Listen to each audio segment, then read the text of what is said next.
시편 139편 1절에서 12절. 다윗의 시 인도자를 따라 부르는 노래. 여호와여, 주께서 나를 살펴보셨으므로 나를 아시나이다.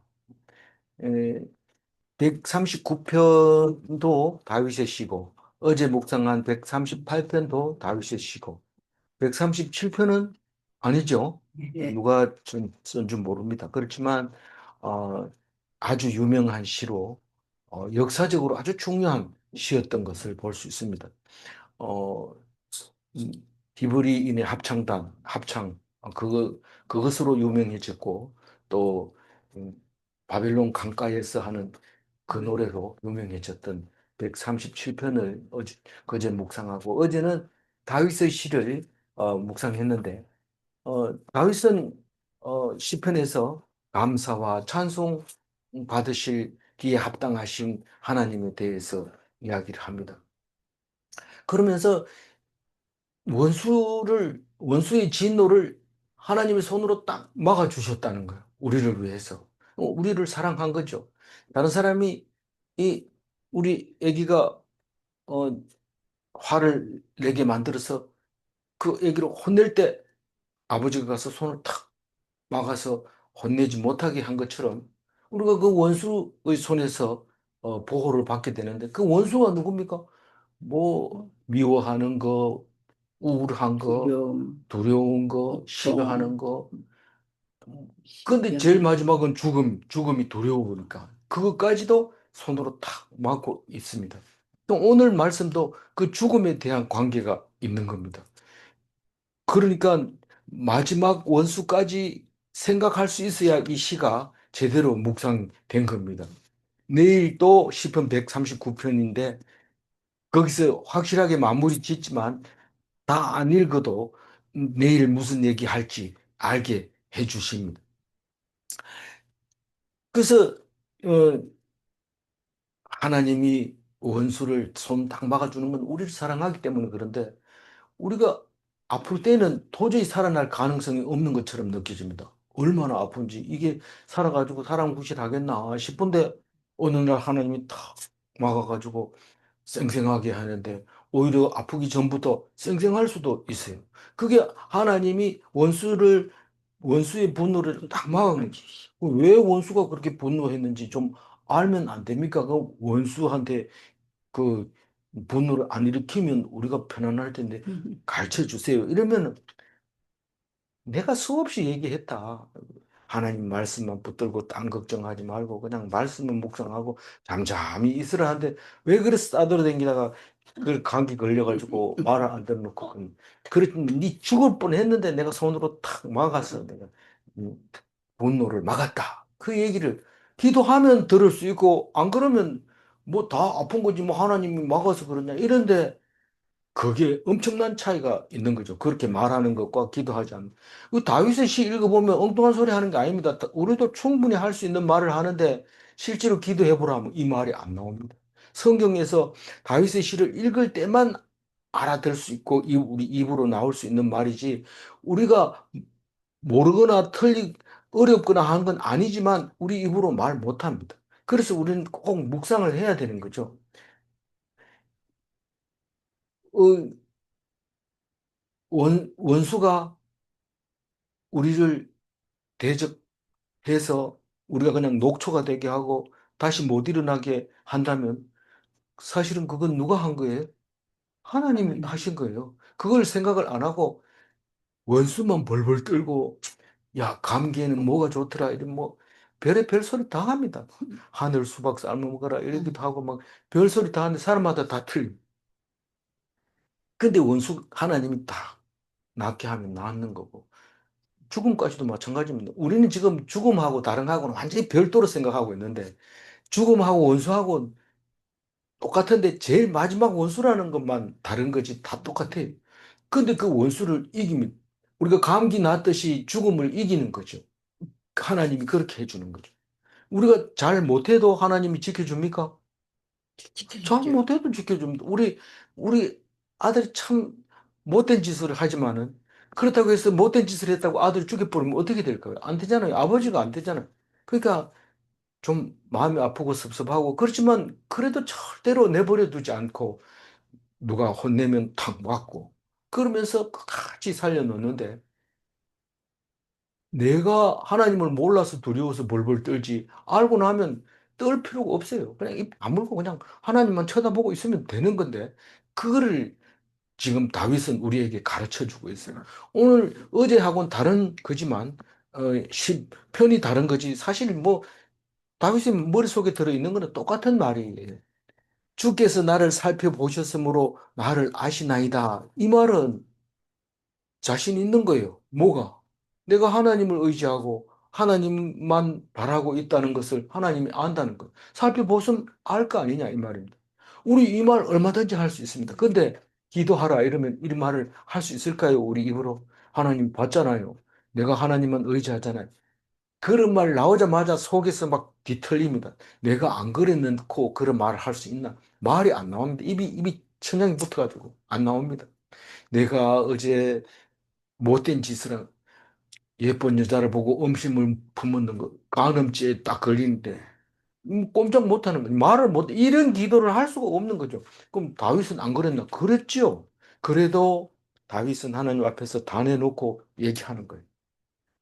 나를 살펴봤으므로 나를 아시나이다. 이거는 자신감 있게, 나는 하나님이 나를 관심을 가지고 버려두지 않고 사랑으로 나를 보았지 않습니까?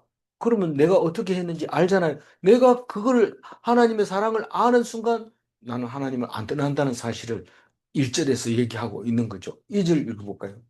주께서 내가 안고 일었음을 아시고 멀리서도 나의 생각을 밝히 아시오며. 내가 안고 일어선다는 것은 행위를 말하고 있는데 이 행위는 의도를 가지고 앉았다가 일어섰다가 하는 겁니다. 앉아, 술집에 가서 앉으면 술 먹으려고 앉은 거고 음, 그러니까 그 앉는 행위, 일어선 행위, 일을 하려고 일어서 뭐돈 벌려고 하는구나. 이거 다 아는 거예요, 하나님. 아, 아무것도 안 해요. 이러면서 슬쩍 나가지만은 사실 그 목적을 다 알고 있어요, 하나님. 음, 우리는 말 안 해도 다 아는 거예요, 하나님이 나를. 멀리 있는데 어떻게 알아요? 멀리 있어도 나의 생각을 밝히 아신다. 그런 얘기를 하고 있습니다. 138편에도 그런 말이 있었어요. 138편 6절에 이런 말이 있었어요. 한번 읽어볼까요? 여호와께서 여호와께서는 높이 높이 계셔도 계셔도 낮은 낮은 자를 자를 굽어 굽어 살피시며 살피시며 멀리서도 멀리서도 교만한 교만한 자를 자를 하십니다. 그러니까 내가 어디를 가든지 하나님을 떠나서 피해갈 데가 없다는 사실을 어제 묵상을 했습니다. 그래서 내 생각에, 네 생각에, 네 하나님 없이 네가 뭘 하려고 하는 거를 내가 다 안다. 그러나 하나님 없이는 안 된다고 생각하면 내가 도와주지만 네가 하나님 없어도 된다고 생각하는 그 생각은 나 안 도와준다. 그래서 어린아이가 막 장난치고 노는데 아버지를 너무 생각을 안 하고 자기 혼자 노면 아버지가 섭섭해서 저놈이 나중에 언제 아버지를 찾는지 한번 보자. 이러고 숨어가지고 참 보는데 아이가 끝까지 아버지 생각을 안 하고 위험한데 가면 할 수 없이 가서 탁 막아버립니다. 근데 막 이래 하다가 아버지를 찾으면 아버지가 너무 기뻐. 나 여기 있어. 이러면서 탁 나오는데 그 아빠를 찾으면 아빠가 그냥 당연하겠지 이랬는데 그게 아닙니다. 너무 기뻐합니다. 우리 종상이가 늦게 가가지고 알을 낳았는데 그 애가 또 부르면 대답을 잘 안 해요. 사람을 안 보고. 근데 어느 날 갑자기 아빠 왔다 이러니까 아빠 보고 아빠 이러면서 뛰어가서 안기는 걸 보고 아이고 그 종상이가 감격해가지고 눈물을 막 흘리니까 이 뭐 이런 일이 있나 너무 좋다 이렇게 했는데 우리 아버지가 그렇다는 거예요. 자식들이 자기를 알아주면 얼마나 좋은 그래서 교인 하나를 데리고 교회 오면은 천국에서는 잔치가 벌어진다. 에이, 설마 그러려고 진짜 벌어지는 거예요. 놀래는 거예요. 우리는 잘 몰라요. 얼마나 나를 좋아하는지 잘 모르지만 아버지는 아들을 사랑합니다. 3절 읽어봐. 감격스럽다. 나의 모든 길과 내가 눕는 것을 살펴보셨으므로 나의 모든 행위를 익히 아시오니. 그러니까 내가 가는 길, 내가 가는 방향, 그거를 하나님이 안다는 건데 그 내 가는 길이 눕는 것, 그리고 행위 이건데 눕는다는 것은 일을 안 하고 그냥 쉬는 것을 말하고 있습니다.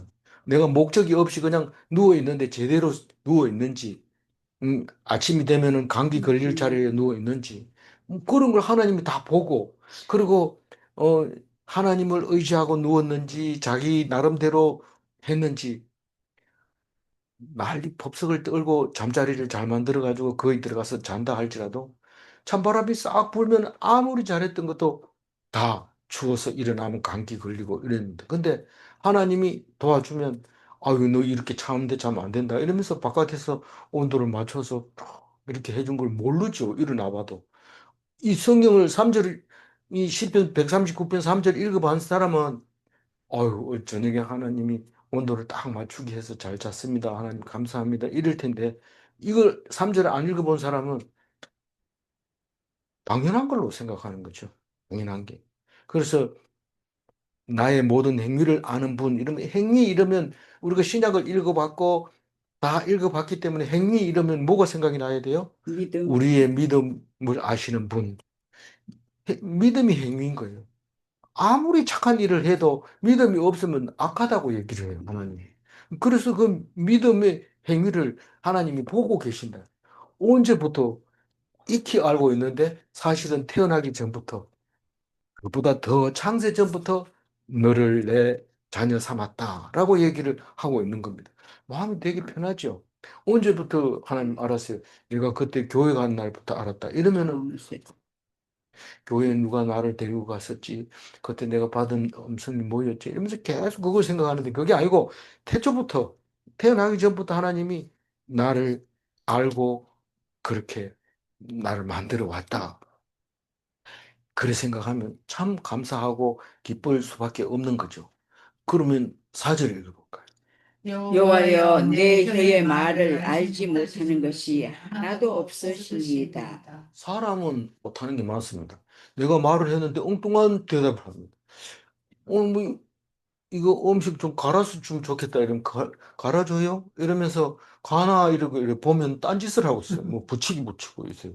아니 이거 갈아달라 하니까 못 알아들은 거예요. 근데 하나님은 딱 얘기하면 알아듣습니다. 이뭐 엉뚱한 소리 해도 아니, 사실은 뭐 이래도 옹알이를 해도 아버지는 알아듣습니다. 야가 지금 뭐가 필요하구나. 근데 사람들은 모릅니다. 야가 뭐 방문을 하는데 누가 해석해 줄 사람 없나? 이런데 아버지는 딱 알고 그게 춥다는 말이에요. 이러면 아 그래 입을 덮어주고 이런 게그 하나님 여호와는 내 혀의 말을 알지 못하는 것이 하나도 없다고 얘기를 하고 있습니다. 그러니까 마음이 편해요, 안 편해요? 편해. 편해요.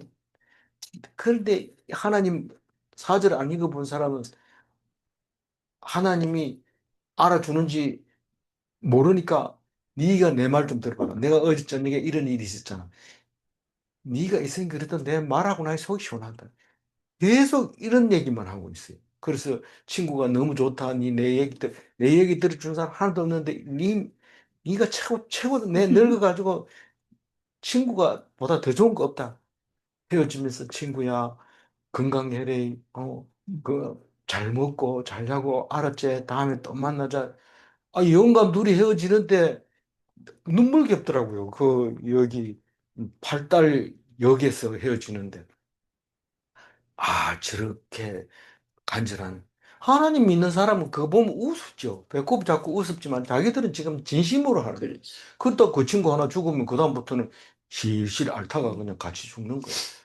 그게 노인들이 그래요. 5절 읽어볼까요? 주께서 나의 앞뒤를 둘러싸시고 내게 안수하셨나이다. 이 앞뒤를 둘러싸고 안수했다. 둘러쌌다는 것은 에워쌌다는 걸 말하는데 원수들이 에워싸면 나는 갈 곳이 없습니다. 그대로 죽을 수밖에 없습니다. 그러나 하나님이 원수들이 에워싸도 가만히 있어라. 가만히 있어라. 그럼 어떻게 돼요? 내가 그 원수들을 알아서 할게. 공격을 해서 금방 잡아먹을 것 같아. 안 잡아먹습니다. 그래서 양이 이리 가운데 떡 갖다 놨는데 이리들이 좋아가지고 양 왔다 이러면 근데 입을 아무도 못 벌립니다. 그걸 잡아먹지를 못한 둘러싸여 있어도 안 믿으면요 도망가면 몇 대는 바로 가서 무릎 꿇죠. 도망가면 그냥 탁 앉아 있으면 좋긴 한데 사람들이 저 늑대들이 좋긴 한데 아무도 못 먹습니다. 만약에 먹다가는 대장한테 이제 물려 죽죠. 그러니까 그들은 지키고 있는데 아무도 못 먹고 살려주는데 나중에 보니까 하나님이 손으로 딱 먹고 있었던 걸 알 수 있게 됩니다. 그래서 이 둘러싸였다는 것은 보호해서 담요를 둘러싼 것처럼 그렇게 해서 안수했다 이러면 손으로 덮으셨다. 하나님의 손으로 덮으셨다. 안수했다. 그렇게 생각을 할 수 있겠습니다. 6절 읽어볼까요? 이 지식이 내게 너무 기이하니 높아서 내가 능히 미치지 못하나이다. 사실 이거는 다윗이 솔직하게 얘기하는 거예요. 하나님의 지식은 우리는 하나님이 우리에게 가르쳐 주는 건 다윗의 시를 통해서 우리가 하나님을 알게 되지만 다윗은 지식이 너무 기이하다는 거예요. 뭐가? 이 지식이 이게 뭔데? 나를 앞뒤로 둘러싸고 나를 안수하고 있는 하나님의 그것을 안다는 게 너무 신기하고 내가 그걸 알았다는 것만 해도 감격스러운 거예요. 어떻게 나는 다른 사람은 모르는 이런 생각을 하게 됐지? 성경이 가르쳐 줬으니까 알죠. 그냥 혼자 놔두면 모릅니다. 그냥 뭐 오늘 재수 있을까 없을까 침 뱉어가지고 이쪽으로 튀니까 오늘 일로 가야 되겠다. 그게 뭡니까? 그거는 참 어리석은 짓이지만 그때 당시에는 굉장히 중요한 거예요. 어디다 튀는지 잘 봐야 돼. 침탁 뱉어가지고 딱 이쪽으로. 아, 그랬어요. 우리 클 때 다 그랬어요. 그랬어요. 예. 신발 던져가지고 엎드려지면 뭐 재수 없다 이러고 뭐 이런 그 온갖 별 희한한 거를 많이 만들어냈는데 지금 없어진 이유가 뭐 때문에 없어져요? 예수님이 예수님이 오셔서 오셨 우리는 안 듣더라도 그 오셔서 그 한 사람이 믿음으로 그 주위 사람들이 영향을 받고 은혜 받는다는 사실을 모르고 있어요. 그래서 안 믿는 사람들은 잘 모르니까 믿는 사람 보고 욕하고 막 이러면서 그 뭐 믿는 사람 욕하려면 닌 제사 잘 지내나 제사도 안 지내는데 왜 그러나 뭐 누가 뭐 제사 지낸다고 알아줘야지. 그게 하나님 믿으니까 그게 시시해지니까 사람들이 그렇게 제사 지내봐야 의미가 없다는 걸 알게 되죠. 그걸 모르는 거예요. 이 성경을 안 보니까요. 아무리 말해도 잘난 척 한다고 얘기하지. 그 참 신기한 지식이다. 그 지식이 어디서 나왔냐. 이렇게 좀 질문하는 사람이 한 명도 없어요. 오히려 놀립니다. 제가 은퇴하기 전에 교수들 모임돼서 예수 믿으면 오래 살지만 예수 안 믿으면 3년 이내 은퇴하고 다 죽는다. 이러니까 깜짝 놀라가지고 귀를 쫑긋하고 씩 웃으면서 다니면서 정 교수는 예수 안 믿으면 3년 안에 다 죽는데 은퇴하고 그 얘기는 머리에 꽂혀가지고 오대 다니면서 다 그런 얘기합니다. 실제로 예수 안 믿는 사람 은퇴하고 3년 안에 죽은 사람 손을 꼽아가지고 쭉 섬겼어요, 내가. 그리고 3년 넘어가지고 6년 됐는데도 안 죽은 사람 얘기 쭉 했어요. 정송 장로 뭐 이러면서 막 이렇게 하니까 사람들 할 얘기 없지요. 그러니까 너희들이 예수 믿어야 된다. 그러니까 다른 건 몰라도 그건 압니다. 그래서 예수 믿는 건 좋지만 뭐 가기 싫다 이런 뜻이죠. 다니면서. 그래서 그렇게 함부로 얘기하지는 않는데 그래 그런 생각을 하기가 쉽지 않단 말이에요. 말하려면 잘못하면 얻어맞을 수도 있기 때문에 그러니까요. 그 너무 높아가지고 하나님의 그 지식이 너무 높아가지고 아무리 노력해도 하나님 지식에 미치지 못한다고 6절에서 얘기하고 있습니다. 솔직한 얘기입니다. 내가 몇 년 다니는데 내 성경 다 안다 무슨 소리 하냐 그런 소리 하는 게 아니고 다윗은 솔직하게 너무 미치지 못합니다. 왜 미치지 못하는지를 7절부터 뒤에 끝까지 읽어보면 내가 지식이 너무 모자랐구나 하는 것을 알게 됩니다. 7절 읽어볼게요. 내가 주의 영을 떠나 어디로 가며 주의 앞에서 어디로 피하리까? 하나님을 왜 피해요? 하나님께 가까이 가야지 왜 피합니까? 자기가 아는 척하고 하나님 얘기 안 해도 내가 다 알아요. 그렇지만 하나님은 내버려 두지 않고 아무리 도망가도 찾아냅니다. 피할 곳이 없다고요. 그러니까 그 고신척 신대원에 가면 앞에다가 돌 큰 데다가 고람대오 이렇게 써놨는데 그게 주님 앞에서 이 라틴어고 주님 앞에서 이런 뜻이 고람대오. 우리는 믿든지 안 믿든지 하나님을 피할 길이 없습니다. 네가 안 믿는다고 해서 하나님이 역사를 안 하냐? 하나님은 믿는 거하고 관계없이 너희 앞에 역사입니다. 있다. 피할 수 없다. 하나님께서 하신다. 그 얘기를 하고 있는데 실절이 중요하니까 별표 두 개 쳐놓으세요. 네. 8절 읽어봅니다. 내가 하늘에 올라갈지라도 거기 계시며 소홀에 내 자리를 펼지라도 거기 계시느니라. 하늘에 말로 올라갑니까? 하나님보다 더 높아지려고. 올라가도 거기 계신. 요한은 환상으로 칠성천을 올라가서 바울이 칠정천으로 올라가고 요한은 그냥 계시를 받았죠. 하나님이 주시. 그래서 새 예루살렘도 보고 그랬지만 음, 그 아폴로 11호를 타고 달나라 갔다 온 사람한테 물어봤어요. 거기 하나님이 계시더냐? 제일 먼저 물어본 사람이 그거를 물어봤다는 거예요. 그러니까 거기도 계시더라. 그렇게 얘기했다고 해요. 하나님을 피할 수 있는 곳이 없습니다. 하늘에 하늘이라도 하나님은 그 위에 계시기 때문에 우리는 하나님을 피할 수 없습니다. 근데 다윗은 혹시 내가 하나님을 잊어버리고 헛소리 할지도 모른다. 그 얘기합니다. 여기서 8절 읽어볼까요? 내가 하늘에 올라갈 올 아니 읽어. 8절이야. 네. 내가 하늘에 올라갈지라도 거기 계시며 소홀에 내 자리를 펼지라도 거기 계시니이다. 서울은 어디입니까? 우리 지옥. 아니 지옥이라기보다 그렇게 번역하는 것보다는 땅 밑을 서울이라고 그래요. 맞아, 땅. 그러니까 우리는 죽으면 다 땅 밑에다 묻는데 그게 서울이라고. 음. 어, 땅 밑에, 그러니까 빛이 없는 땅 밑에를 서울이라고 생각하면 돼요. 그럼 뭐 지옥이라고 표현할 수도 있고 뭐 여러 가지로 할 수 있는데 일단은 원어 자체의 일차적인 해석이 땅 밑에라는 거. 그땅 밑에다 뭐 거꾸로 얘기하면 지하실이나 아니면 무덤 속에 있을지라도 하나님이 거기 계신다.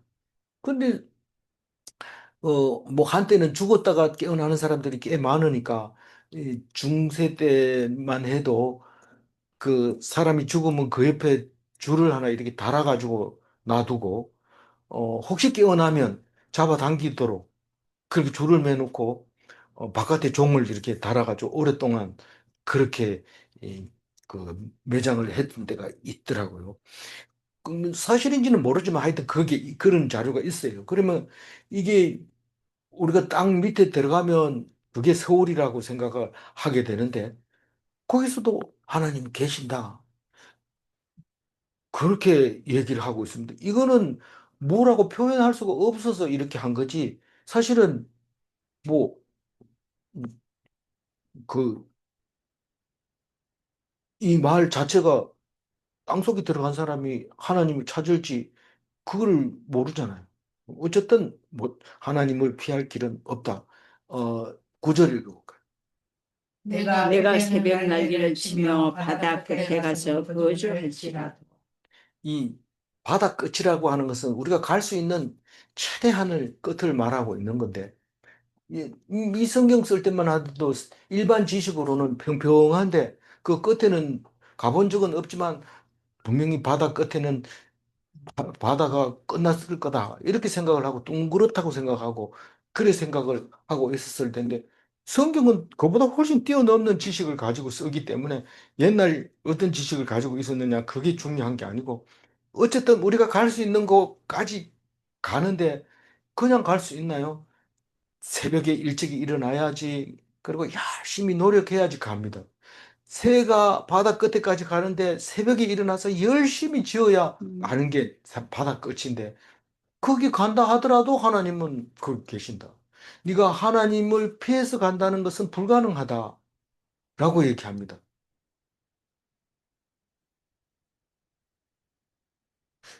그러니까 우리가 갈 수 있는 곳, 내가 갈 수 없는 서울이라도 하나님은 함께 계신다. 10절 읽어볼까요? 거기서도 주의 손이 나를 인도하시며 주의 오른손이 나를 붙드시리이다. 그러니까 피할 수 없다는 뜻이 뭐 우리는 이제 죽었다 하나님한테 잡혀가지고 꼼짝 못한다 이게 아니고 하나님이 나를 끝까지 지켜보고 관찰하고 있다. 우리가 놀이방에 가면 어린이가 놀이방에서 놀고 있을 때 아버지는 엄마가 보통 보지만 탁 이렇게 창밖으로 그 하는 행동을 지켜보듯이 보고 이쪽에 위험하다 이러면 이걸 막아버리고 아이는 막았는지 모르죠. 이래 놀다 보면 못 가니까 못 가는 거고 또 이쪽이 위험하다 싶으면 막고 여기 좀 재밌게 놀고 싶다 이러면 열어주고 이러면서 그 아이들이 노는 것을 보는 것처럼 그 아이가 엄마가 지금 다 조정하고 있어 이러면은 재미없잖아요. 근데 이 다윗은 진짜 재미없어요. 만나가지고 얘기해보면 자꾸 하나님 얘기만 하고 재미 진짜 없어요. 재밌는 얘기 좀 하면 사람들에게 인기 좋고 좋은 사람이라고 이렇게 하지 뭐.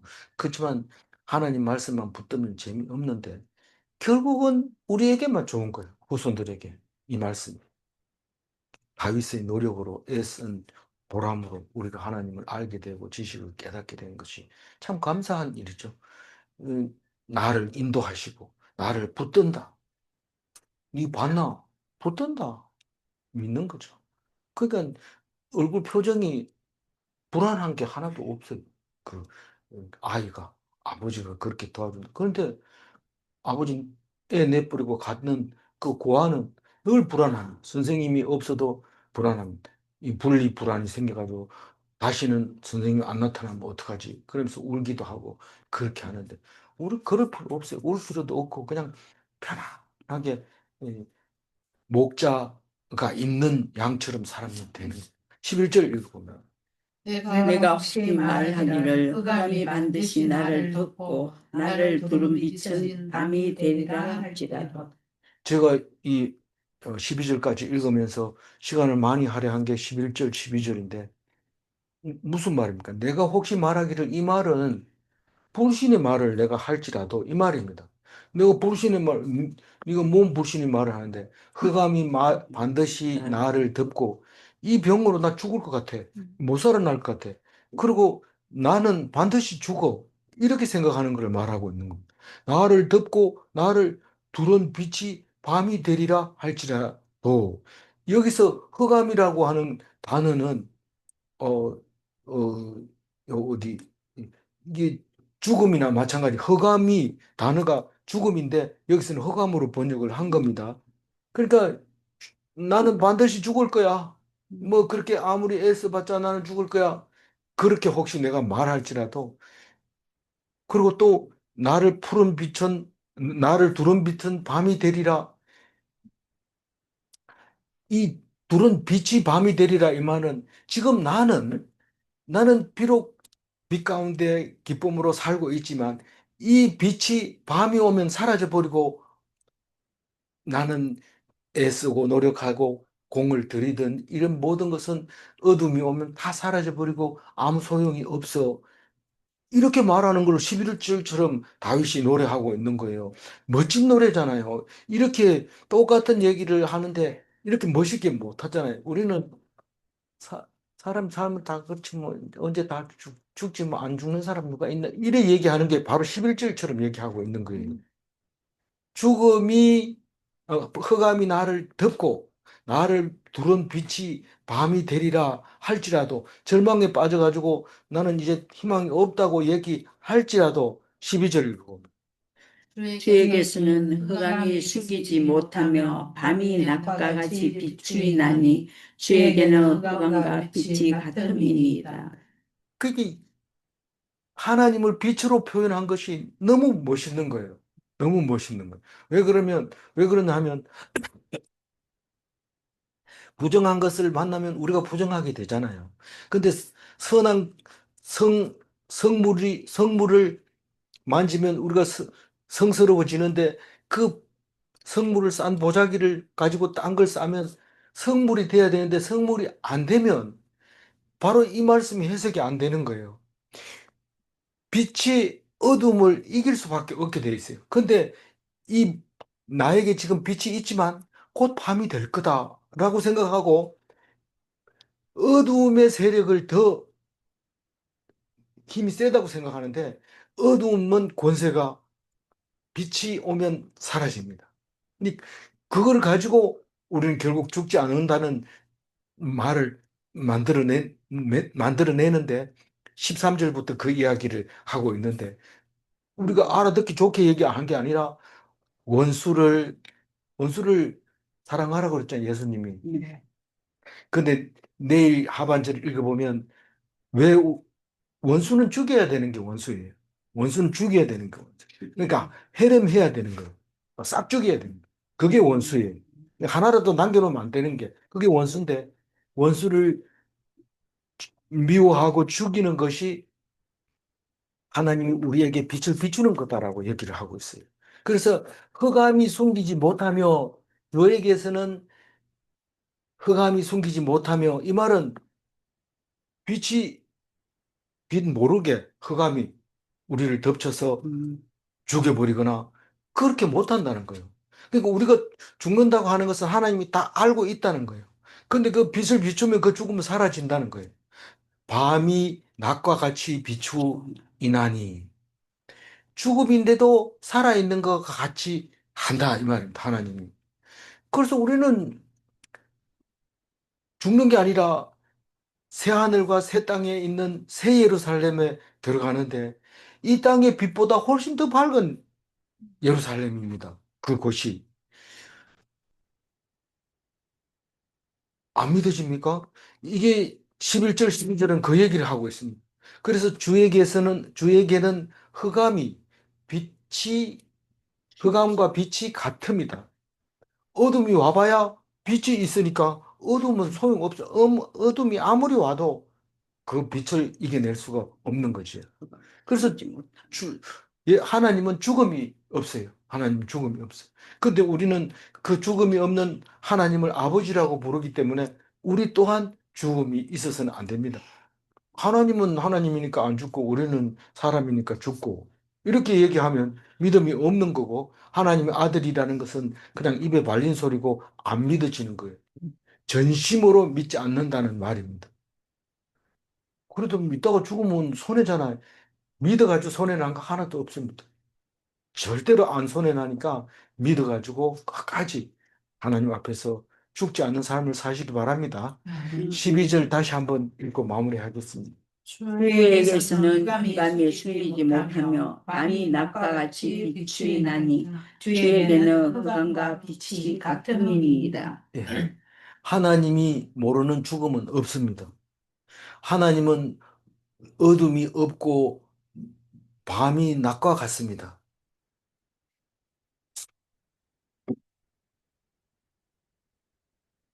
질문 1. 하나님 아버지는 어둠을 이기게 하시는가? 아멘. 질문 2. 믿는 자는 하나님을 닮아 영원한가? 기도하겠습니다. 하나님 감사합니다. 다윗의 시를 통해서 우리들이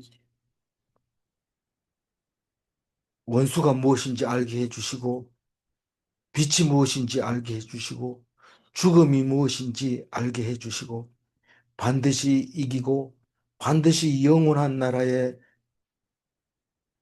백성이라는 것을 가르쳐 주시며 우리의 노력으로가 아니라 창세 전부터 정해놓은 하나님의 백성임을 깨닫게 해주셔서 감사합니다.